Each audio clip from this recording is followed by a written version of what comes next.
ইরানের বিরুদ্ধে সামরিক পদক্ষেপের কথা ভাবছে যুক্তরাষ্ট্র।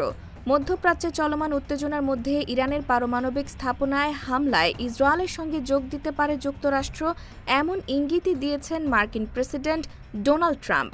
বুধবার 18 জুন এক প্রতিবেদনে এই তথ্য জানিয়েছে সংবাদ মাধ্যম টিআরটি ওয়ার্ল্ড। সংবাদ মাধ্যমটি বলছে, এক সিনিয়র মার্কিন কূটনীতিক সম্প্রতি টিআরটি ওয়ার্ল্ডকে জানিয়েছে, ইরানের পারমাণবিক স্থাপনাগুলোর ওপর হামলার বিষয়টি বিবেচনায় রয়েছে, যদিও চূড়ান্ত সিদ্ধান্ত এখনও হয়নি। ওই কর্মকর্তা বলেন, এটা নিয়ে আলোচনা চলছে, তবে সিদ্ধান্তটা আমাদের নয়, হোয়াইট হাউস নেবে। এর আগে মঙ্গলবার ট্রাম্প একাধিক পোস্টে জানান, আমরা এখন ইরানের আকাশে পুরো নিয়ন্ত্রণে আছি। তিনি দাবি করেন, তারা জানেন ইরানের সুপ্রিম লিডার কোথায় লুকিয়ে আছেন এবং এক পোস্টে লেখেন, নিঃশর্ত আত্মসমর্পণ। এদিকে যুক্তরাষ্ট্রের পররাষ্ট্র দপ্তর মধ্যপ্রাচ্যে ভ্রমণ না করার কড়া সতর্কতা জারি করেছে। অন্যদিকে সাংবিধানিক ক্ষমতার বিষয়টি সামনে এনে কংগ্রেসের ডজন খানেক রিপাবলিকান ও ডেমোক্র্যাট সদস্য প্রেসিডেন্টের একতরফা যুদ্ধ ঘোষণার ক্ষমতা রুখতে নতুন একটি ওয়ার পাওয়ার্স রেজলিউশন উপস্থাপন করেছে।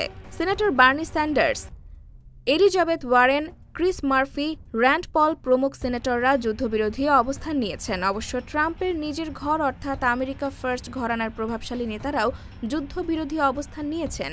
Tucker Carlson, Steve Bannon, Charlie Kirk, মার্জরি Taylor green তাদের মতে, বিদেশি যুদ্ধে জড়ালে আমেরিকার ক্ষতি, নিরীহ মানুষের মৃত্যু এবং অর্থনৈতিক বিপর্যয় আসবে।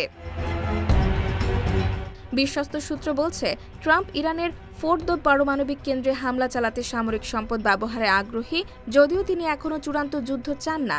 এছাড়া এখন পর্যন্ত ইরান সরাসরি কোনো মার্কিন স্থাপনায় হামলা চালায়নি, তবে পেন্টাগন জানিয়েছে, আমেরিকান সেনা নিহত হলে তাৎক্ষণিক জবাব দেওয়া হবে। এদিকে ইরান এবং ইসরায়েলের মধ্যে চলমান সংঘাতের মধ্যেই পাকিস্তানের সেনাপ্রধান ফিল্ড মার্শাল আসিম মুনিরের সঙ্গে বৈঠকে বসছেন যুক্তরাষ্ট্রের প্রেসিডেন্ট ডোনাল্ড ট্রাম্প।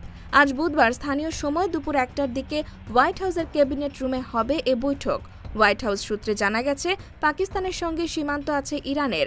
ইরান এবং ইসরায়েলের চলমান সংঘাতে পাকিস্তান যেন কোনোভাবেই জড়িয়ে না পড়ে, সেই বার্তা দিতেই ফিল্ড মার্শালকে বৈঠক ও মধ্যাহ্নভোজে ডেকেছেন ট্রাম্প।